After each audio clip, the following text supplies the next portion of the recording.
it's a triple feature, a triple dog daddy here from Severin Films and Russ Meyer, as we have not one, not two, but three booby pictures called Vixen. It's the Vixen series that Severin has put out. This particular one here, Vixen, uh, is available on 4K on their website, although this one is just the Blu-ray.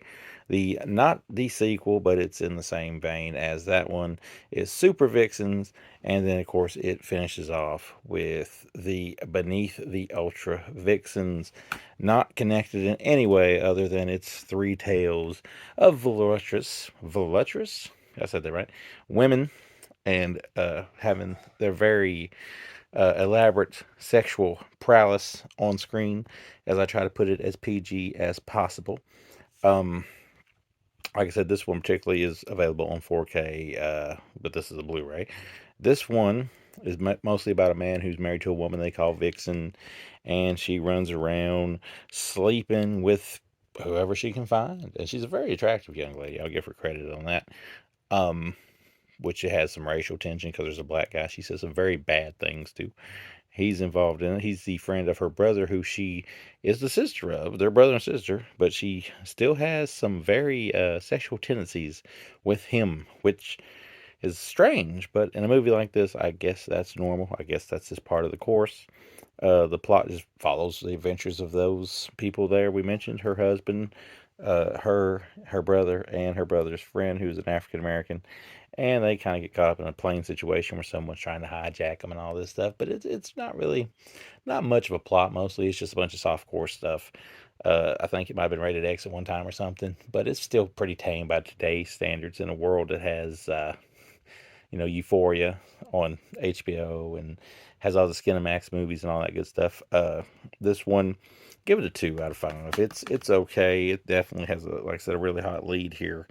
The picture doesn't do her justice. Trust me, she's pretty smoking, as you see in the movie here. She is in various positions. There is some lesbian stuff too. I forgot to mention. Um, Hopefully those pictures don't get me kicked off of YouTube.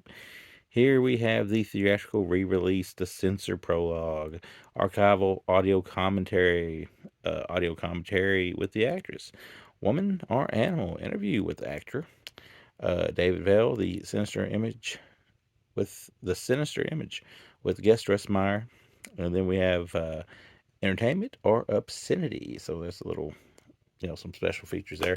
Some cool stuff to check out there if you want to venture into it after you watch the movie. Like I said, gave this one a 2 out of 5. This one's a 2.5 out of 5 here. It's about a guy who's got this girl, and she's very voluptuous. Is that the word we're using today? She she kind of gets mixed up with this cop guy who's actually played by the same guy who played Murdoch in Rambo 2. And things happen, and spoiler alert, slight spoiler alert, she ends up deceased. So the guy goes on the run because he's blamed for it, her husband slash boyfriend, whatever he is. He goes on the run because the cop blames him for it, and he finds another girl that looks exactly like her, only she's definitely very tame compared to his wife. So yeah, it's a little weird. Got more of a plot. Still got the sexual stuff going on. More of a plot. Give it 2.5 out of 5. Um, we got the audio commentary. Russ Meyer versus the Porn Busters. The Return of Harry Sledge. The Incredible Strange Film Show, Season 1, Episode 5, Russ Meyer. So yeah, they're really diving into the Russ Meyer stuff. And this one here, more of the same. It's just a bunch of random women doing random sexual things. The plot's kind of all over the place. I would give it a 2 out of 5. Like I said, these are not really my type of movies. Uh, I mean, when I was a teenager, the stuff would be something I'd want to sneak around and watch. But as a old man now, they don't really do much for me. I mean, plot wise, they're okay. They're probably good movies thrown in the background as long as you don't have company, or at least nobody you want to be ashamed of when they walk in and see boobs on the screen. But yeah, this one here, the particular story of this one though, is the movie kind of. I think they had to really do quite a rescue job on the film elements, and the film still looks good, so we'll give them that much. Uh, Archival audio commentary, the Latin brutality. I don't know. Talk it over. Interview with Russ Meyer. Still taking it over with an interview with Ellen. you can pronounce your last name. Because obviously I suck at pronouncing names. I suck at speaking today for the most part. But I just want to come on here, give these things their due here. They're all black cases. There's no reverse cover or anything like that. And show you what Severin has to offer. Quality-wise, the movie... Okay, here. Movie-wise, the movies are okay. They're just okay. They're not my cup of tea. The Russ Myers, which you might want to, might want to have them if you like Russ Meyer stuff, like Faster Pussycat, Kill Kill, all that. Um, they're good releases. I'm glad Severin put out because I'm sure people want to enjoy these movies. I mean, there's people out there. I'm sure there's a whole big audience for them, or they wouldn't be putting them out.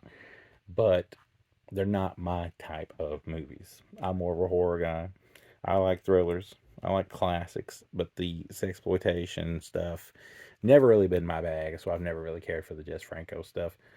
Um, but if this is up your alley, and this is something you want to venture out into, you can pick these up from Severin. You can get this one on 4K if you want to. They're very watchable. They have plenty of good looking women to look at. But that's about what you get.